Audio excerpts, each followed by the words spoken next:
Hey everyone, welcome back. I'm John Wetz and this is Spirituality.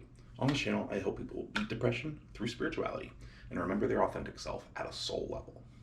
Today, I want to talk to you about why you care about what other people think and how to stop caring what other people think so much. To really get into this, you have to understand three main reasons why we care about what other people think. The first one is we want friends, we want relationships, we want people to like us. And a big part of people liking us is what they think about us. The next is we want to feel good about ourselves. And a lot of us place a lot of attachment onto our own self-worth based on what other people think of us. And the last one is what people think of us help us believe things about ourselves. So let's talk real quick about wanting people to like you. It can get lonely when you are trying to be authentically you, because a lot of times when we are trying to get people to like us, they have this image of what they believe we should be like. And when we are craving that validation from them or their approval to be in their little friend group, we can start acting in a way that is not authentically us.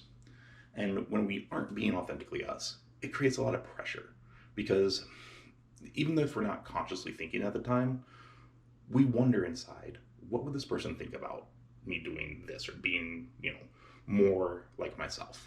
Maybe you want to be more outspoken, but every time you've spoken out, this person that you want the approval of hasn't agreed with you. They seem to have a negative reaction to you speaking your truth. So you've learned to just be quiet and make them assume that you're agreeing with them. You've suddenly gotten into this relationship where you're not you. You're just being a version of you that they believe exists.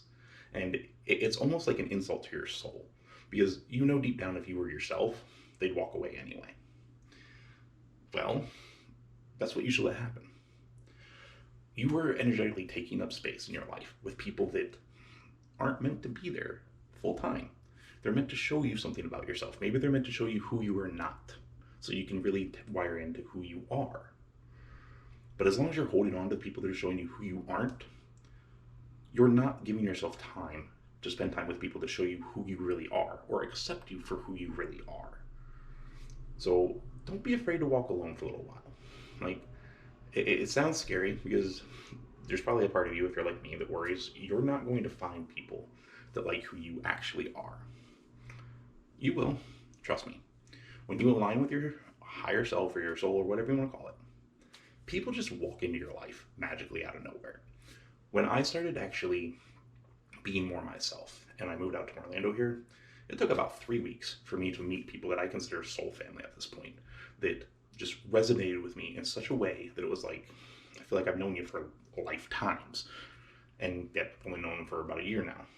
So it's like, trust that you will find your soul tribe, but you're not going to find it until you are putting out this reflection to the world of who you actually are. So be authentically you, and you will watch people just gravitate to you. Like, you're going to be this magnet for the people that are supposed to be in your life. So let's get into the wanting to be happy with ourselves and how other people help us believe things about ourselves. I'm going to use something that I heard from an Aaron Dowdy video a while back. Look at my shirt. I'm wearing a red Gryffindor shirt. If someone comes up to me and says, I don't like that blue Ravenclaw shirt, I'm going to look and be like, I'm not wearing a blue Ravenclaw shirt. That's not true. It's not going to really impact me, because I know it's not true. That they can dislike the shirt, but I'm not wearing it. So, it's not going to impact me at all. They're not insulting anything about me. They're not insulting what I'm wearing. They're not disagreeing with anything that has to do with me. Now, if they come up and be like, oh, Gryffindor sucks or whatever, and this is kind of a loose idea, I guess, because, honestly, I'm not going to care if somebody doesn't like Gryffindor either. But the idea is to get you to see that when people tell us something that we know isn't true, we're not going to respond to it in a negative way. We're going to assume that the problem is with them, that they're seeing it incorrectly. However, when we start to get bothered by what somebody is saying, this is reflecting to us that part of us agrees with them. For example, if you believe you're creative and someone tells you you're not creative, that they don't think you're creative at all,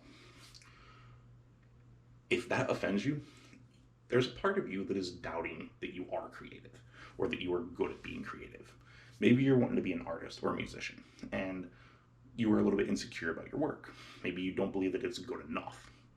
So when someone says that you aren't creative, maybe that's preying on that insecurity about your own work or telling you that you can't live that dream kind of thing, you know?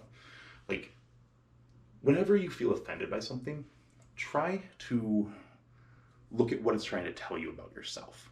Because if you know deep down who you are and you know you're creative, you know you're good at it, you're not going to care what other people think.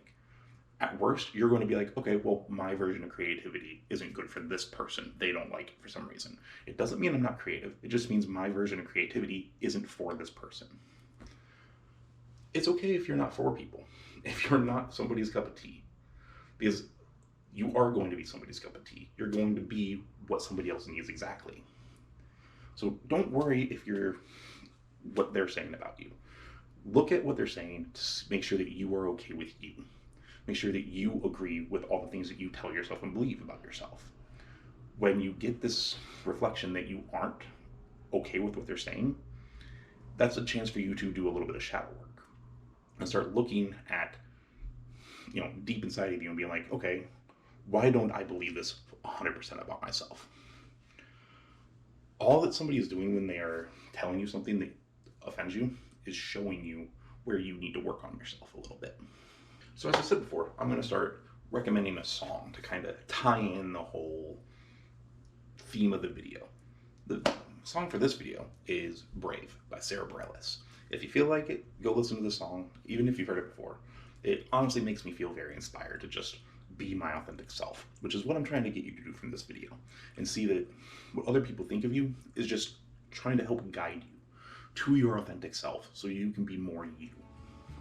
So anyway, if you guys like this video, if you don't mind, it'd help me a lot to help other people if you actually hit the like button as well. And if you want to see more of my content, hit that subscribe and the bell button so you can be notified when I make videos. Anyway, love y'all, and catch you guys soon.